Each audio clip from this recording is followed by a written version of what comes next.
संविधान पे खतरा मंडरा रहा, और ये खतरा मैं नहीं कह रहा, ये खतरे का जिक्र किया आरएसएस के लोगों ने। अगर आरएसएस का इतिहास जानोगे तो संविधान के 5वें दिन लागू होने के बाद इन्होंने संविधान का विरोध किया, और सिर्फ संविधान का विरोध नहीं किया, देश के मेरे सम्मानित लोगों, भारतीय तिरंगे का विरोध भी आरएसएस के लोगों ने करने का काम किया। और उन्होंने कहा कि हम वो तिरंगा जिसमें हमारा भारत का शहीद लिपट के आता है, जिस तिरंगे के सम्मान को, जिस तिरंगे की शान में हम गौरव से सलूट करते हैं कि वो तिरंगा हमारा देश का राष्ट्र ध्वज नहीं है, ये आरएसएस के लोगों ने कहा। आज प्रधानमंत्री के आर्थिक सलाहकार समिति के अध्यक्ष ये कहते हैं कि भारतीय संविधान को बदल देना चाहिए, तो हमें यह समझना पड़ेगा कि आरएसएस और बीजेपी हमारी वोट के जरिए सत्ता में आके भारतीय संविधान को कुचलने का काम कर रही है, उसको खत्म करने का काम कर रही है, इस देश के संविधान की मूल भावनाओं को बर्बाद करने का काम कर रही है।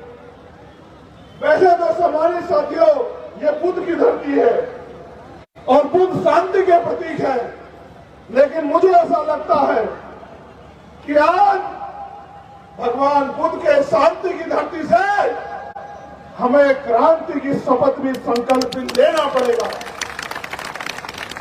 क्योंकि सम्मानित साथियों, बाबा साहब अम्बेडकर ने भी कहा कि जिस कौम का नौजवान जीते जी अपने समाज के अधिकारों की लड़ाई नहीं लड़ता, वो जीते जी भी मरे हुए के समान होता है। मैं जब अपनी बात रखता हूं तो कई तरह समझाता हूं, और एक शायरी के रूप में मैं आपसे कह रहा हूं, आपकी ताकत का एहसास कराते हुए, कि राजमहलों से ये पैगाम है मेरा देश के हुक्मरान के नाम, देश के प्रधानमंत्री के नाम, आरएसएस के मुखिया के नाम,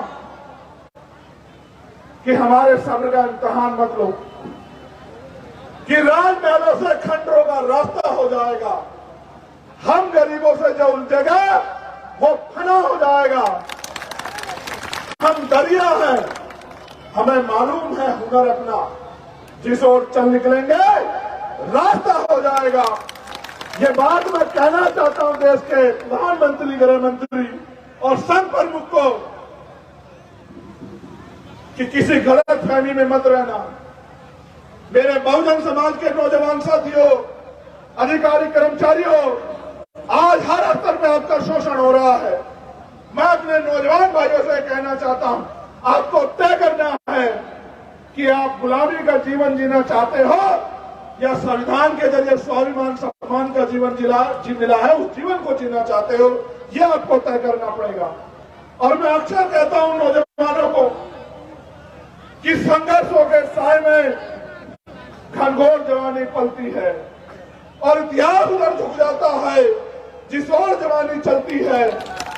मैं जवानों को यह कहना चाहता हूं, देश के साथ भारतीय संविधान की रक्षा की जिम्मेदारी, करोड़ों शोषितों वंचितों के हक अधिकार, देश की तमाम महिलाओं को सम्मान और अवसर की देने वाले संविधान की रक्षा की जिम्मेदारी आपकी। इस देश के जैन, बौद्ध, सिख, ईसाई और जिसके साथ सबसे ज्यादा अन्याय हो रहा है, मुसलमान को सुरक्षा की गारंटी देने की जिम्मेदारी आज हमारे कंधों पे है। इस देश के पिछड़े दलित आदिवासी वर्गों को उनके अधिकारों की रक्षा और संरक्षण देने की जिम्मेदारी आज हमारे कंधों पे है। आप हालात को देख लीजिए, किसी की हिम्मत नहीं पड़ पा रही है कि सरकार से जवाब मांगे, जो मनाए बोल देते।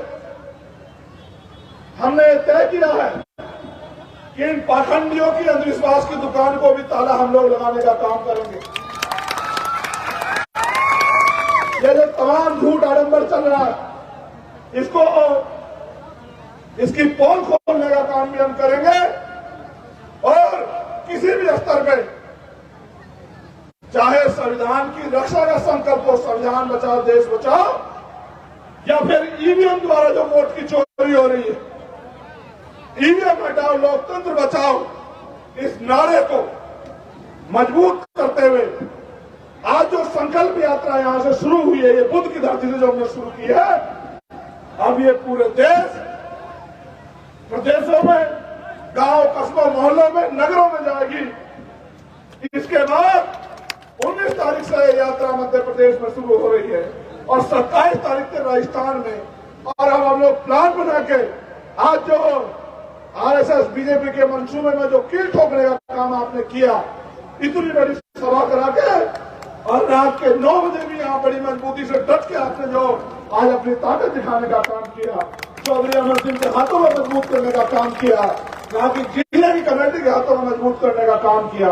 मैं विश्वास के साथ आपको कहना चाहता हूं कि उत्तर प्रदेश वो धरती है जिससे दिल्ली का रास्ता खुलता है। हम लोग पूरे उत्तर प्रदेश में संविधान बचाओ, देश बचाओ, ईवीएम हटाओ, लोकतंत्र बचाओ,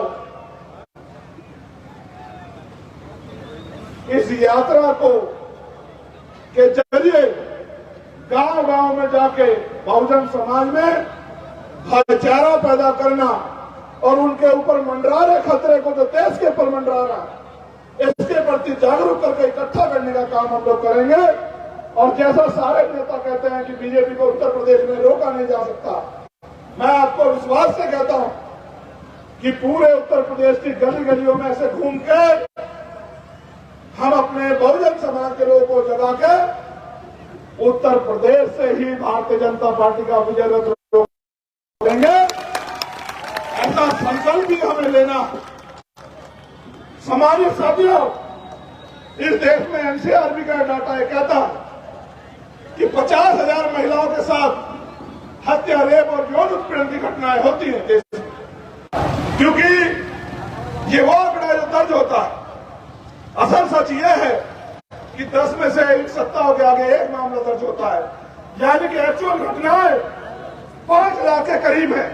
मैं आपसे पूछना चाहता हूं, आपका खून होने के नाते, एक पिछड़े वर्ग का बेटा होने के नाते, कि अगर आप उसकी गहराई में जाने का प्रयास करो तो आपको जानकारी मिलेगी कि 95% वो बच्चियां बहनें आपके समाज की है। मैं आपसे पूछना चाहता हूं, सम्मानित मेरे बहुजन समाज के वो योद्धाओं, ये बताओ आपके जमीर को, आपकी हिम्मत को क्या हो गया है?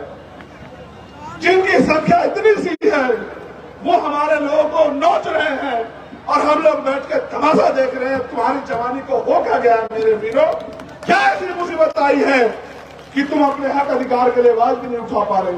सरकार क्या करेगी? मेरे ऊपर सरकार के संरक्षण में भी गोली चली। आज उस गोली के बाद मैं पूरे रास्ते आपके सामने खड़े होकर आया। मौत तो कल भी आनी है, मौत आज भी आएगी। मौत अगर यहां आनी है तो मौत यहां भी आएगी, लेकिन डर कर अगर जीना है, ऐसे जीने को मैं जीना नहीं मानता। कितनी गोलियां मारेंगे, कितने चंद्रशेखर आजाद की लाशें, कितने चंद्रशेखर आजाद की लाशों से खून की वजह खेलेंगे? आपको बीमारी के जरिए बहुजन समाज के हर एक घर में चंद्रशेखर आजाद पैदा हो गया, सरकार को साथ जानकारी। इसलिए मैं आपसे कहना चाहता हूं कि अगर इस अन्याय को रोकना, नौजवानों को ऊपर रोजगार चाहिए, आप गरीब जनता को महंगाई से निजात चाहिए, बैंक बेटियों की सुरक्षा चाहिए, अगर हक अधिकार चाहिए, स्वाभिमान सम्मान का जीवन चाहिए, तो संघर्ष के लिए कमर कस लो वीर बहादुर सिंह। आपके साथियों, कोई रास्ता नहीं है, कोई आपके रोने चिल्लाने पर दया नहीं करेगा। अगर दया करता 2000 साल में कर देता। भगवान बुद्ध के समय से लेकर अब तक देख लो, 250 साल हो गए, किसी ने आपकी उस पर दया नहीं करी। जब तक आपकी लड़ाई लड़ी, आपके अपने लोगों ने लड़ी, तो दुश्मन से उम्मीद मत करो कि वो आपकी लड़ाई लड़ेगा। आपको अपने कंधे पे अपने आंदोलन को मजबूत करना पड़ेगा। और एक और बात, क्या इस लोकतंत्र में अमीरों का ही राज होगा, गरीब के बेटे आगे नहीं बढ़ सकते? कि मैं आपसे जानना चाहता हूं, 69,000 शिक्षक भर्ती में घोटाला हुआ, 20,000 पदों का, 20,000 दलित पिछड़ों के बच्चे घर रह गए, किसी को तकलीफ हुई क्या? आप बताओ मेरे साथियों, 20,000 बच्चों को नौकरी मिलती, एक घर में 5 आदमी, 1 लाख लोग सुरक्षित होते, उसकी एक पीढ़ी सुरक्षित होती। क्यों नहीं बोले नेता? दरोगा भर्ती में घोटाला हुआ, किसानों के साथ अन्याय हुआ, किसानों का एमएसपी गारंटी नहीं मिली। अगर आशा आंगनबाड़ी अपने हक के लिए लाठी मारते, कोई भी वर्कर कर्मचारी अपने हक के लिए आएगा लाठी मारते। मैं आपसे जानना चाहता, जो आपको लाठी मार रहे हैं वो आपको अधिकार दे देंगे क्या? कब तक मेरे बहुजन समाज के लोग दुश्मन पे भरोसा करके लूटते पिटते रहेंगे? ये बंद होना चाहिए। इसलिए आज मैं बुद्ध की धरती से आपसे ये कहना चाहता हूं कि आओ मेरे साथ खड़े हो जाओ, अपने पैरों पे खड़े हो जाओ मेरे साथियों, जहां जहां बैठे हो वहीं खड़े हो जाओ और दोनों हाथ उठा के संकल्प करो मेरे साथ। मैं यहां से जो बोलूंगा आप अपने दिल से जवाब देना कि आप क्या सोच रहे हैं। देश की रक्षा कौन करेगा? हम करेंगे, हम करेंगे। देश की रक्षा कौन करेगा? हम करेंगे, हम करेंगे। संविधान की रक्षा कौन करेगा? हम करेंगे, हम करेंगे। बहन बेटियों की रक्षा कौन करेगा? हम करेंगे, हम करेंगे। किसानों की रक्षा कौन करेगा? हम करेंगे, हम करेंगे। मजदूरों की रक्षा कौन करेगा? हम करेंगे, हम